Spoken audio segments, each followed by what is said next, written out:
What's up, guys? Ryan from Pew Deals here, and today we are doing another tabletop review. Today we have the Eberlestock Bando Bag Tactical Fanny Pack, and there are two sizes of this. This is first off in cobalt blue. This is the standard size, so it's the standard and the XL, and we will cover a little bit as to why you may or may not want to get the standard or the XL, depending on your needs and your carry system. Now, to preface this, this is my first endeavor with fanny packs for carry, so I don't have much real-world experience with this yet. I usually just carry concealed with a Bravo concealment holster and go that way. Where I live in the country, it's pretty much known if you see a guy who has a fanny pack, you pretty much assume that he's, ready to go inside of there. So let's go through this guy. I'll show you what all I have in it and why I would run it this way.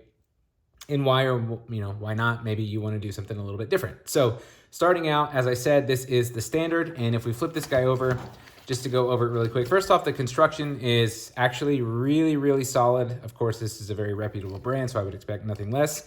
The buckles are solid as well. Everything is stitched well. Everything is also double stitched and melted, so we won't have much fraying. Shouldn't have much fraying. You have two options for the buckle. This thing can get really, really large as well. So if you're already a large guy, or if you are wearing this over gear, you should have no problem making it whatever size you need. Or also if you're small, you can make it pretty small as well. So you have three pouches, a small front pouch for like your wallet or things like that, which I'll get into what I have in here in a minute. Then you have sort of an admin utility pouch, which has a couple pockets and a zipper pocket, and what I would consider a very oddly placed elastic band in there. I think they have that there for potentially carrying an extra magazine, but I don't really like it for that.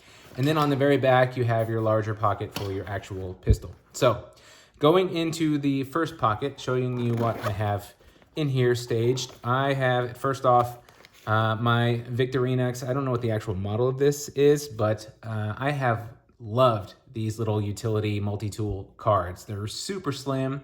And I have carried one of these since 2015. And to be honest, people tend to laugh at it, and then they end up asking me for the stuff that's in here. So it's a very, very useful tool. You've got a little knife, great for opening boxes, that kind of thing. I use the ink pen a lot because everybody forgets to carry a pen. Then you have tweezers if you have a tick on you or a splinter, things like that. You have a actually pretty solid set of shears in here as well for being that small. You have a little light that's better than nothing. And you have a magnifying glass if you need it. It's not really useful for starting fires. It's not really big enough to capture enough light to do that. And then you have just a little basic screwdriver as well. So I carry that guy with me everywhere I go. And then also I have my wallet in here as well, which is just a Travax minimalist wallet.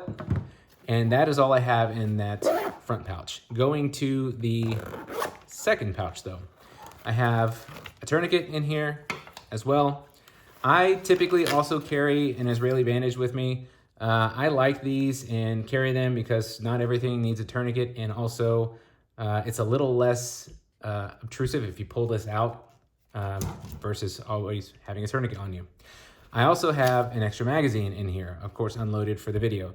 Now I want to point out that this is the elastic band that I'm talking about, and I believe the intention behind this is that you would have something along the lines of that guy shoved in there.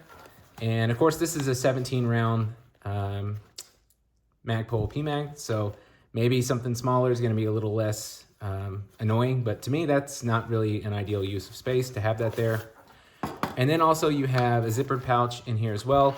And you have a partition pouch there as well. Now going to the very back, that is where you have your concealed carry pouch, and inside of here, it's a tight fit, and I have it this way for a reason, because I want to show you how it can be a tight fit depending on what you're carrying and why you might want to opt for the XL. So this is the standard, and if you have something like a Glock 43X or a Shield or a Hellcat or any of those kind of small micro nines, micro dagger, what have you, 365, you're going to have no issues.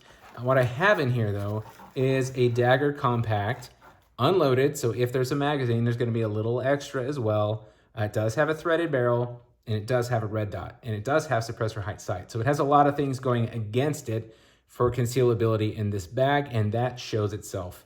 First off, to cover the bag itself, you have Velcro backing. You do have a Velcro removable and adjustable retention band here. So that's all good. But this is a pretty solid setup, but it doesn't really fit for this. So if that is what you want to carry, if you want to have your Glock 19 or similar, your M&P, those kind of things, you're probably going to want to go with the XL version of this, but it does get the job done. It's just not going to do it very quick. If you have to get this out in a hurry, you're likely going to snag. Also, with that said, I have the feeling personally that the zippers aren't all that smooth in releasing. So maybe it's because it's new. Maybe it's because I haven't trained with it. That's probably likely what it is, because I'm typically, like I said, I just conceal carry in a holster. So I do like how large these are, and they're very easy to grab and yank.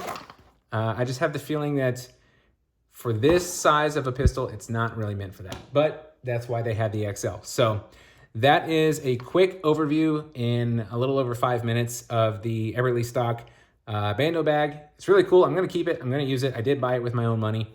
But yeah, I got to learn how to do this, so I'm going to give it a shot. If you find this kind of content useful, please like, please subscribe. We are new. This is me in my garage doing this for you, spending my own money. Also on pewdeals.com, I've built this thing from scratch by myself, so your support literally directly keeps me doing this. I really, really appreciate it. Thank you all for tuning in. If you have anything else you'd like me to review, please let me know, and I'm happy to do so. Take care. Have a good day.